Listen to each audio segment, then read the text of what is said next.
Ylli Didani, 43 vjeçari nga Shqipëria, është dënuar me burgim të përjetshëm nga një gjykatë federale në Detroit, Shtetet e Bashkuara të Amerikës, për drejtimin e një rrjeti ndërkombëtar të trafikut të kokainës. Ai u shpall fajtor pasi provat në gjyq dëshmuan se ai ishte kreu i një organizate kriminale me shtrirje në Shtetet e Bashkuara, Amerikën e Jugut dhe Evropë. Organizata e tij financoi dhe organizoi dërgesa të mëdha kokaine, të cilat u transportuan nga Amerika e Jugut drejt Evropës. Hetimi zbuloi se në vitet 2019 dhe 2020, autoritetet amerikane sekuestruan mbi 3.400 kg kokainë, të ngarkuar në 5 anije mallrash që po udhëtonin drejt porteve ndërkombëtare. Droga kishte një vlerë tregu mbi $100 milion.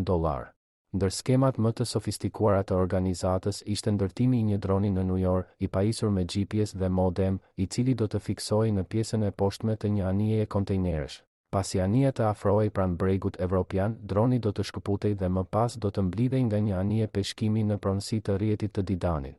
Didani u arrestua përpara se të vinte në zbatim planin me dronin në New York dhe tani përballet me burgim të përjetshëm për akuzat për trafik ndërkombëtar droge dhe pastrim parash.